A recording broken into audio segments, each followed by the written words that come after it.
श्री स्वामी समर्थ. नमस्कार. तुम्हा सर्वांचं आपल्या चॅनलमध्ये खूप खूप मनापासून स्वागत आहे. व्यंकटेश स्तोत्रम बऱ्याच ठिकाणी बऱ्याच घरात व्यंकटेश स्तोत्रमचं पारायण चालू आहे. म्हणजेच संकल्पयुक्त कोणी पाठ करत आहे, तर कोणी 3 दिवसाचं करत आहे, कोणी 108 दिवसाचं करत आहे, कोणी 51 दिवस, 21 दिवस, 11 दिवस, ज्याला जसं जमेल त्या पद्धतीने व्यंकटेश स्तोत्रमची सेवा करत असतं. पण तुम्ही तुमच्या नित्यसेवेमध्ये व्यंकटेश स्तोत्रमचं पाठ कसा करावा आणि ते केव्हा करावं या संदर्भातली माहिती आज आपण बघणार आहोत. सगळ्यात आधी ज्यांचा संकल्पयुक्त चालू आहे, तर कोणी 41 दिवस करत आहे, कोणी 108 दिवस करत आहे.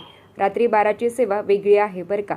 रात्री 12ला व्यंकटेश स्तोत्रमचं विधिवत पूजा करणं, तर ते पठण करायचं असतं. पण नित्यसेवेमध्ये ते कसं पठण करावं तर त्याबद्दलच आपण बघूया. सगळ्यात आधी व्यंकटेश स्तोत्रम संस्कृतमध्ये वाचावं का प्राकृतमध्ये वाचावं, कारण हे दोन्ही असणार आहे.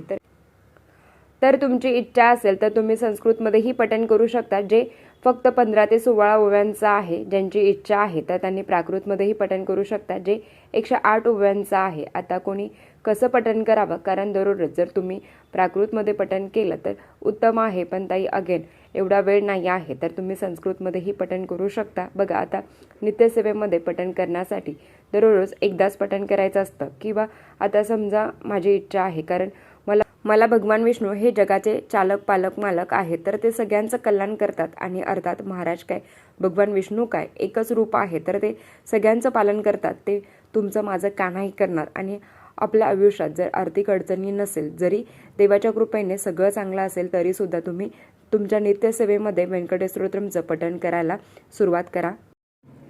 अगदी तुम्ही आर्थिक अडचणीमध्ये आहात, शारीरिक कष्ट आहे, मानसिक कष्ट आहे, त्याच्यामध्ये दररोज आता जे संस्कृतमध्ये आहे ना, तर खरंच तुम्हाला सांगते की 1 ते 1.5 मिनटं लागतो वाचायला, तर ते तुम्हाला वाचायचं आहे. आता मी कसं करते तुम्हाला सांगते. आता कोणी काय करतं हे प्रत्येकाचा वैयक्तिक प्रश्न आहे. तर दररोज 3 वेळा व्यंकटेश स्तोत्रमचं पठण करते.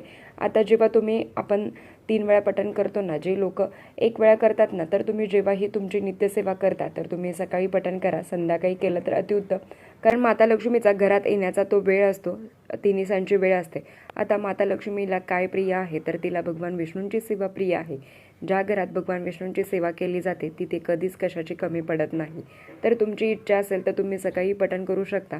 तुम्ही दुपारी किंवा संध्याकाळी जेव्हा आपण दिवाबत्ती करतो ना, तर घरात कापूर वगैरे जाळतो, तेव्हा तुम्ही व्यंकटेश स्तोत्रम पठण करू शकता. जे एकदा पठण करणार आहेत संस्कृतमध्ये, तर त्यांनी सगळंच पठण करायचं.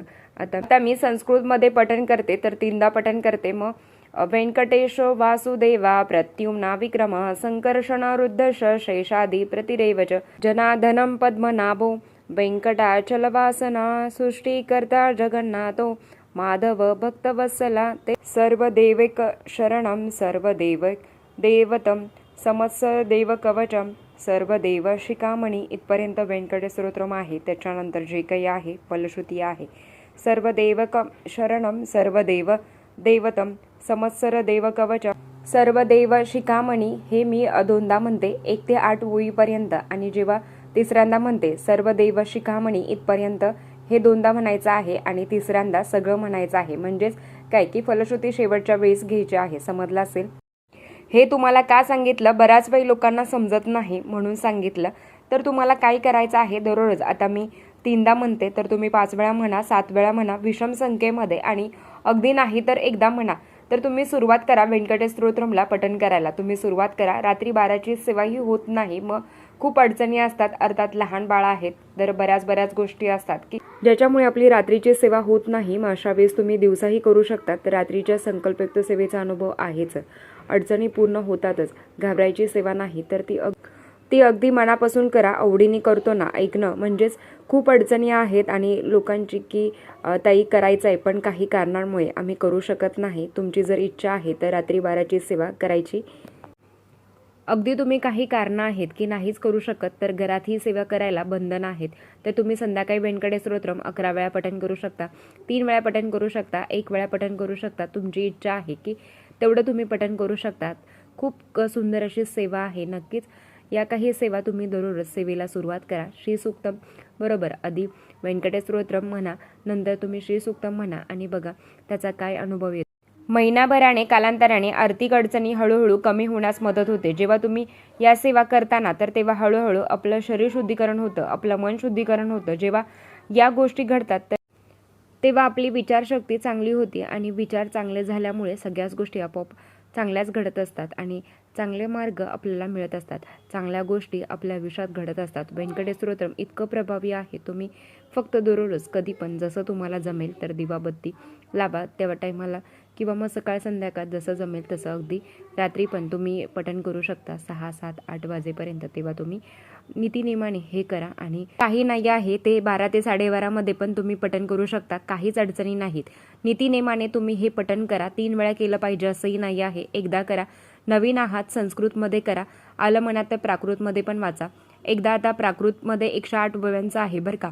ओम नमो जी हिरंबा सकला तू प्रारंभा इथून सुरुवात होते, तर हे प्राकृतमध्ये आहे, याला टाईम लागणार आहे. मग तुम्ही संस्कृतमध्ये 3 वेळा पठण करू शकता. ज्यांची इच्छा आहे तर त्यांनी प्राकृतमध्ये पठण करू शकता.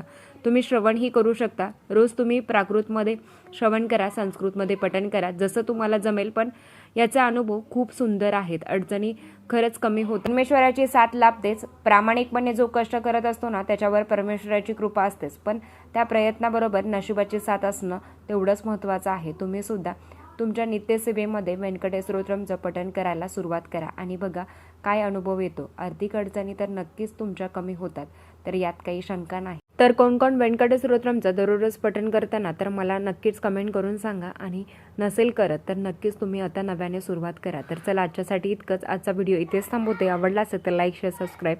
परत भेटूया अशाच नवीन व्हिडिओसोबत. तोपर्यंत धन्यवाद. श्री स्वामी समर्थ.